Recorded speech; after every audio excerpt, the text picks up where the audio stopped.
Hello everybody and welcome to another video for Jurassic World Evolution 2.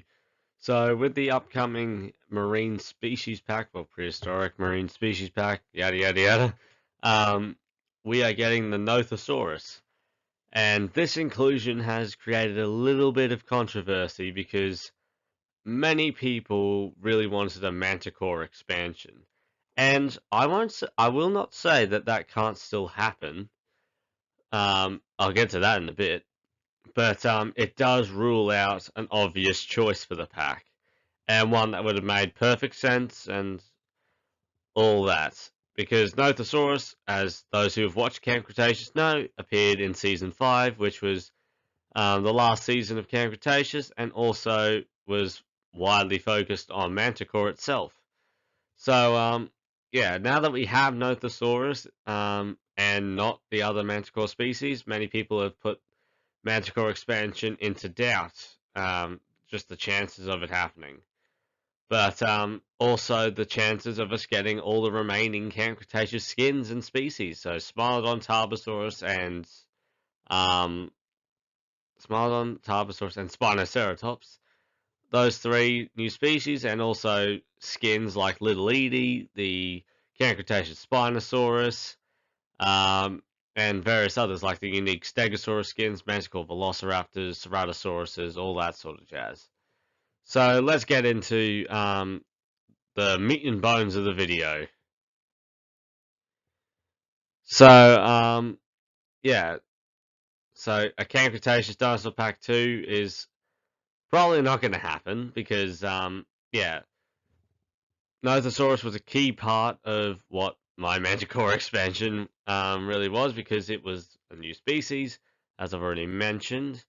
But yeah, much of this confusion because yeah, it's a Camp Cretaceous dinosaur outside of a Camp Cretaceous pack. It's a bit odd, but yeah. So let's get into the rest of it.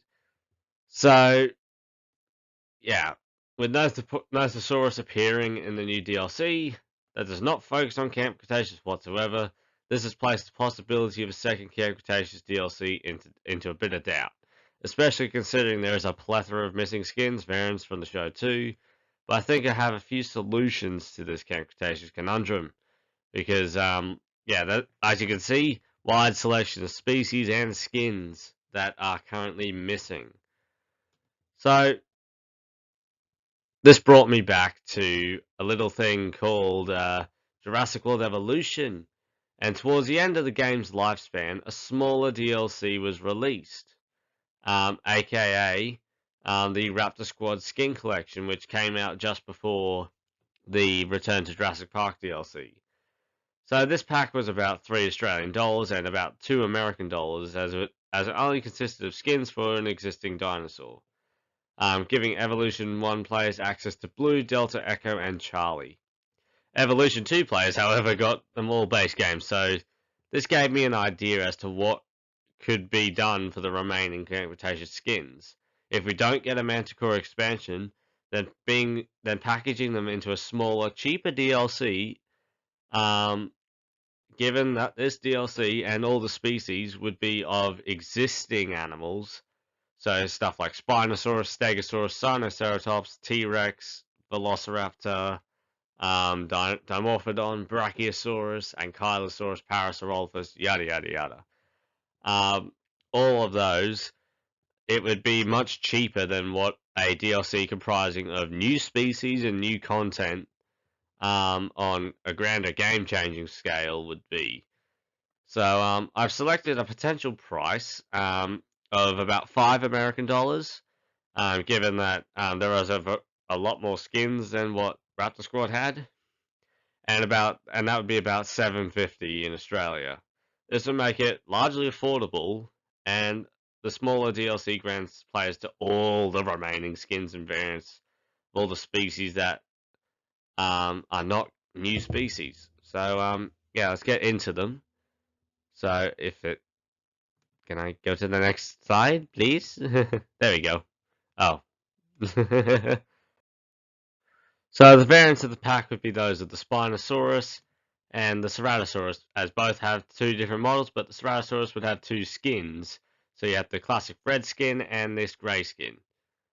As for the skins, I wanted to bring in that sort of Camp Cretaceous feel and have them sort of blending. So we have T-Rex 2016 inspired by Rexy, Little Edie, of course, the daughter of Big Edie that we got in the Camp Cretaceous Dinosaur Pack last year. The Indominus Rex skin, because it looks different enough from the current Indominus Rex with that bright orangey red eye and that sort of darker grey coloration. Mosasaurus too would have its own Camp Cretaceous skin, as well as a few para skins. So these two other Lux skins, where you have a whiter crest and an orange crest. Maybe even this fifth one, which has a much darker pink crest. Also the brown daytime version and the dark grayish blue daytime version for these. These would be great alternatives to the green Parasaurolophus that is both Lux 1 and Lux 2 that we have currently. Mantah Corp Velociraptors, which we can't really replicate too well in the game currently. So there's four Stegosaurus skins. So this green one on the left, there's a brown version, and these two here, the one with the white side stripe and the one with the blue coloration with darker stripes. The Camp Cretaceous Dimorphodon with the bright yellow eyes. You got a green one and you have a darker brown one. Brachiosaurus 2, one would also be that of Firecracker. So there would be three Brachiosaurus skins. So you got a greener one, you got the brown of Firecracker, and there would also be a grey one. Sinoceratops as well. We have two skins. So this one is that of Maria, and you can see it has a darker grey blue aesthetic with these nice patterns on the crest, frill. I give up on that. On the skull here, where you have these blue interiors, out with a lighter blue ring and yellow at the edges. Then you get this orange one, well, brown orange color with the sort of darker cyan sort of colors. Then the Camp Cretaceous Gallimimus, which is sort of like a browny red color. Compsognathus, there are three, so you have the blue one here in the middle, the brown ones to the side, and the green ones here would have the yellow underbelly and red throat patch. Two skins for Toro. Now, we did get Toro in the previous DLC, but he was unscarred and not as crispy as he later is. So, just a skin with his signature scar, because that can't really be replicated too well in the game without scars all over him. And this burnt version, which is signature hit to his end of Season 1 into Season 2 and Season 5 appearances. Bumpy's Herd, so this brown-coloured Ankylosaurus would be a nice addition. The Monolophosaurus also has two other Camp Cretaceous skins, so you got this brown one up top, browny orange one, and this grayer coloration too. Also, the Camp Cretaceous Pteranodon, as it has different textures to the live-action appearance that we've got in the game of Pteranodon.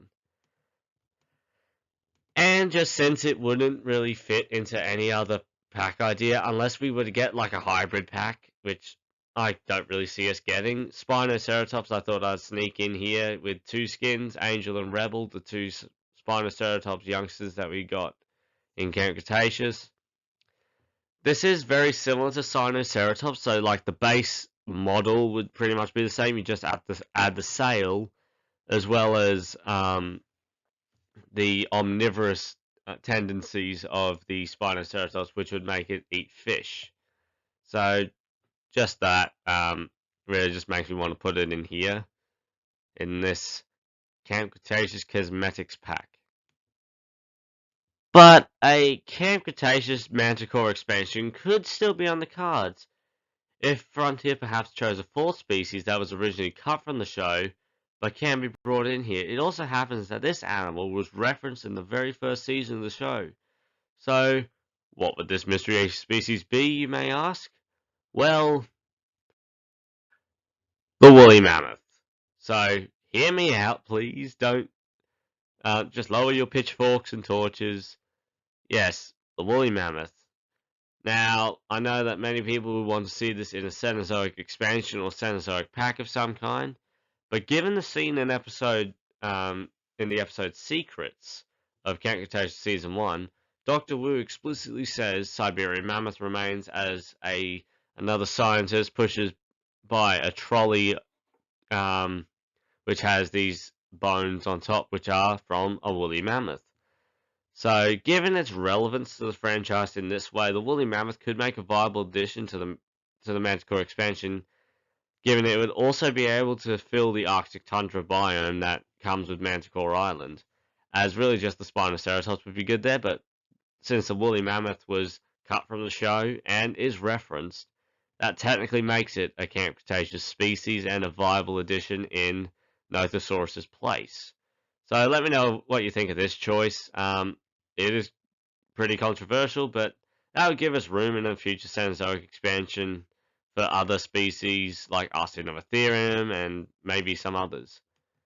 So speaking of that Cenozoic, so this would leave us with a final roster for the Mantah Corp expansion containing the Smilodon, the Spinoceratops, there we go, the Tarbosaurus, and the woolly mammoth. So let me know what you think. So got 2 carnivores, 2 herbivores. Well, actually, 2 carnivores, a herbivore, and an omnivore. So pretty fine selection there. We got 2 dinosaurs. Well, a true dinosaur, 2 mammals, and a hybrid.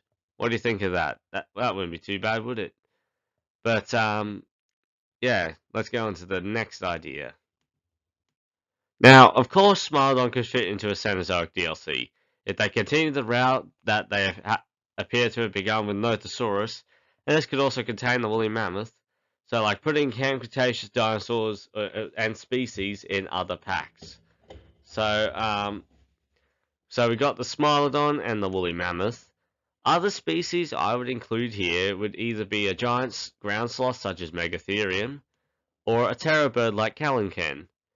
But the last species is certainly one that we cannot ignore, and that has to be the legendary shark of Megalodon for our lagoons. Given we now have fish in the game thanks to Dunkleosteus, Megalodon would make a fine addition to a Cenozoic expansion, and would, well, grant players wishes to finally get a Megalodon. And yeah, so those are my ideas so far on how the problem that Nothosaurus has sort of laid before us with its inclusion in the marine species pack. Yeah, I can see why people are a little bit annoyed with this inclusion, but I'm honestly not too fussed.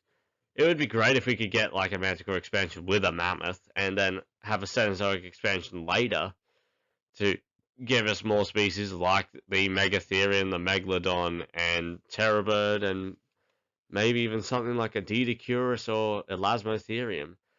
Anything like that I'd be totally happy with. Let me know your thoughts in the comments below. Like if you enjoyed the video, and subscribe for more content just like this. And I will see you in the next video, which will probably be when the new DLC and update come out, and I will be covering that extensively. So, I'll see you in the next one. Bye-bye.